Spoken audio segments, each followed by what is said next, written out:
Hello, I'm Lawrence and I'm on a quest to uncover all of the memos that Britain and America lost in the pond, and one of those memos pertains to visiting. Specifically, visiting one country while being a resident of the other. If you watched my last video, you'll know that I was tasked with giving British people advice on what to know before visiting the United States. Well, today we're flipping that video, not like that. As a British-born US citizen, I'm going to offer my unsolicited advice to Americans visiting Britain. And so for those of you who are subscribed for part 1 of this series, this is part 2. And for those of you who are not yet subscribed, do that now! In the meantime, here's a rundown of some of the things you'll need to know before visiting my place of birth. The country, not the maternity ward. And I'm going to start by talking about plugs. And I know what you're thinking. Ooh, Lawrence, you talked about plugs in the last video. Is it really worth covering the same ground again? And I think it is. And the first reason that I say that is because I visit Britain more than I visit America. I actually have some props of my own. You see, in my last video I talked about when British people bring their electronics to America, they need some sort of converter in order to take their British plugs and plug it into an American wall. Well, the same is true for Americans when they visit Britain, except there's a few things that you need to keep in mind. Firstly, voltage. Over the years, I have heard the occasional American express safety concerns over the 230 voltage of UK electrical outlets. This is because in the US, the standard voltage is between 110 and 120 volts. Well, worry not, the British plug socket is widely regarded to be the safest in the world. And don't take my word for it, Tom Scott did a wildly popular video called British Plugs Are Better Than All Other Plugs, and here's why. But the voltage disparity does mean there is one thing about which Americans should remain wary. Whether or not your device can convert 230 volts to 120. If not, you may need to buy a separate converter. Most American laptop power adapters already have one built in. If it says 110 to 240 volts, you're fine. Secondly, American to British converters usually have 2 plug holes in them. One for your 3-prong plugs and one for your 2-prong plugs. Words are hard. And thirdly, keep in mind that British plug sockets have an outlet switch, which stops and starts the flow of electricity. So if your computer isn't charging, it could be that this switch is flicked off. So a good counter to that is switch it on.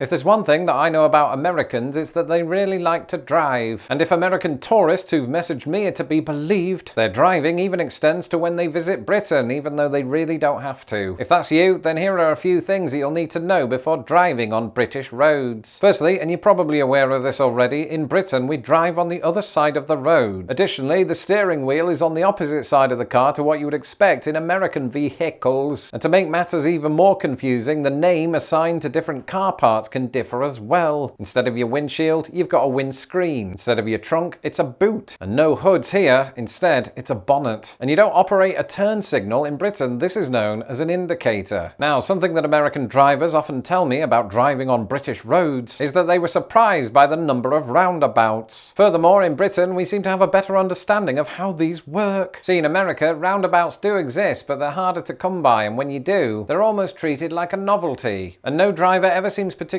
confident or knowledgeable about when it's their time to go. So, before visiting Britain, do your research on roundabouts as well as road signs. Because while both countries have pretty similar signs for stop, others might seem quite alien. Take, for example, give way, which means the same thing as yield. Or elderly people crossing the road, because as far as I can tell, the United States does not have an equivalent of this sign, which just instructs drivers to slow down if they see elder pedestrians trying to cross the road. Also, depending on how far west you end up, some road signs might appear in Welsh. This means you've either entered Wales or you're about to. But sometimes you'll encounter the odd, sometimes very odd American tourist who would prefer not to drive and instead get around on buses and especially trains. And here's the thing you need to know about Britain's trains, they're quite expensive. This is particularly true when we're not so much talking about the London Underground, but Britain's National Rail. However, there are ways to cut costs on those longer train journeys. The method known most commonly to British rail users is to book 90 days in advance, as the cheaper tickets typically go on sale at that time. The following is not a brand sponsorship, but it is something that my wife and I discovered, and we think that more American travellers should know about. A lesser known method, open only to US residents, is to buy what's known as a BritRail pass. These offer good bang for your buck if you're travelling long distances or taking multiple rail journeys. If you're not sure which method is best for you, do some maths. My wife and I have used both methods depending on journey complexity. It just takes a bit of planning, which my wife is really good at. And by the way, it's important that I make this distinction between the London Underground and Britain's National Rail, and here's why. As somebody who used to live in London and has visited many times, I think it's fair to say that London has a lot of things to see. And so by all means, spend a lot of time in London. But if you're able, don't spend all of your time there. Because Britain has so much more to offer than that. What does it have to offer? The Cotswolds, yes. When my wife and I visited a few years ago, we found ourselves in the lovely surroundings of Gloucestershire. Not only did we stumble upon lovely countryside, we accidentally ended up in a cow field. And if countryside is your cup of tea, check out the Lake District, Rick Steves did. Or take in the majesty of the Yorkshire Dales with its rolling green hills that the universe built specifically for your Instagram clout and because it had nothing better to do. Or visit Wales and Scotland. Wales, Scotland. That's right, tipping. And you're probably thinking, Lawrence, in your last video you talked about how American restaurants expect you to tip and in Britain they don't. Why are you covering the same ground? Because while we don't have the tipping culture that the United States has, you can tip if you want. Some servers welcome it. So tipping, while certainly more important to American servers than British ones, is still something you can do in a lot of British restaurants, but just know this. The waiters and the servers will be a lot less hands-on than they are in America. For instance, they probably won't come by your table to ask you how that fish and chips is tasting today. In fact, now that I've jogged my memory, you might struggle to get them to come to your table at all, which can be quite tricky when you've got tickets to go see the Phantom of the Opera in 10 minutes and you just want to pay the bill and get the heck out of there.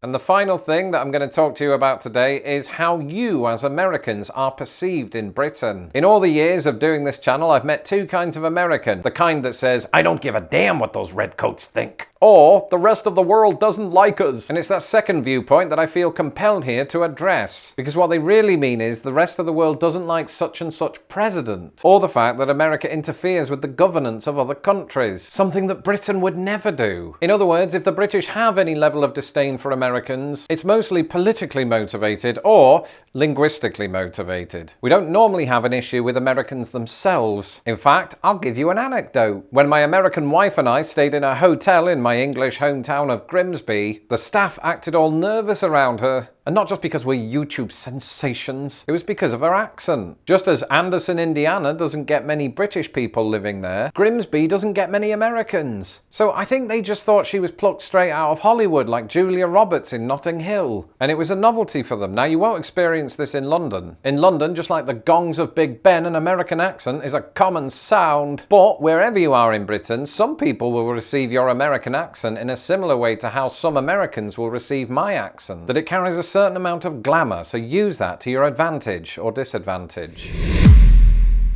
If this two-part video series has reminded me of anything, it is that in addition to living in both countries, I rather enjoy visiting them, and it is made a lot easier with all of this knowledge in mind. If you've yet to see part 1 in this series and you'd like to get some tips on what to know before visiting the United States, or you're an American and you're just curious about some of the things I might say, click this video now. Until the next time, goodbye.